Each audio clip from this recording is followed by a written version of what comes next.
In this series of videos, I'm going to show you how to use what I think is one of the best backup programs for PC, Restic. So, Restic is a cross-platform, open-source command line utility that you can use to back up to USB, network storage, or to the cloud, to services such as Amazon S3, Backblaze, Wasabi, Google Cloud Storage, and more. Restic supports things such as encryption, versioning, deduplication, compression, and filtering. And with the help of Windows Task Manager and Restic's sophisticated retention policy option, you can set up advanced automatic backups. All Restic backups are encrypted with passwords, or keys as they're called in Restic terminology, and backups can have multiple passwords. Restic supports versioning, or snapshots as they're called. Each time you back up, Restic will retain previous versions of the files as they're updated or removed in newer snapshots. You can then use Restic's retention policy options to keep or remove older snapshots. Restic supports deduplication. This means it will not back up the same data twice, even if you rename the file or change the source location. Compression is also supported. If you have a lot of small documents, Restic can crunch all those files down into very small backups. This is especially useful when backing up to the cloud. To give you an example of how well Restic handles compression, take a look at this. I've got a bunch of Linux and Windows virtual machines here that I back up to a backup called VMs.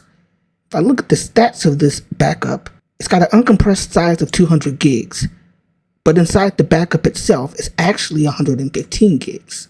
So with compression on, we're saving about 40% space. Restic is perhaps one of the fastest backup programs on Windows. I've tried millions of backup programs for Windows, and they all have this long, drawn-out process of scanning files before they even do the backup. Restic starts backing up files immediately. For cloud backups, the only bottleneck you're going to see is the one provided by your ISP. As I mentioned, Restic is a command line-based backup program, but it's incredibly easy to learn and use. And this is coming from someone who absolutely hates using the command line for anything. And honestly, once you set up Restic to do backups automatically, you will rarely ever have to deal with the command line. Because of Restic's ease of use and speed, I've completely replaced all other backup solutions, including the stuff that comes on my NAS. To end this introduction video, I think it would be helpful to show you Restic in action. I've got some media that I want to back up from my user folder into this USB drive that has nothing on it. First, I'll create the backup, and I could do this by doing Restic -R. It then points to this location, which is going to be C, and I'll call this backup media init. Now we have to specify a password or the encryption key. We'll type it twice, and this will go ahead and create the media backup on my USB drive. It tells us that we need to make sure we remember the password, because if you forget the password, you cannot access the data. Now I'm ready to back up some files. I'm going to go ahead and back up my documents folder that's got some files in it. So next I'll tell Restic to back up, and I'll tell it to back up on C, users, tray, documents, and hit enter. It asks for a password. Each time you want to access your backup, you have to specify the password. And here it goes. And it's done. I can see inside this backup by using the Snapshots command.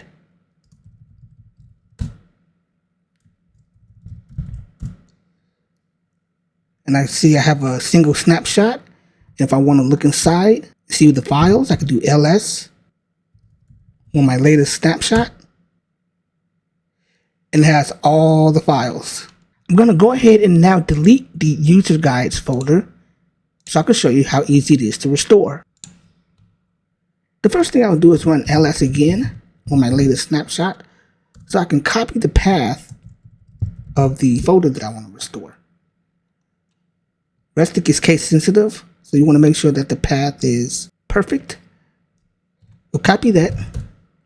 Now I'll say Restic -R on E media, and I'm going to tell it to restore from my latest snapshot this path. And I'm going to restore this folder to my desktop so it's less confusing.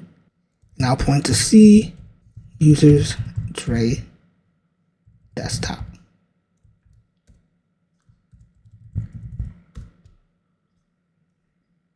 And it's done. And I have those documents. If I wanted to restore back to the same location, I can simply modify my target and say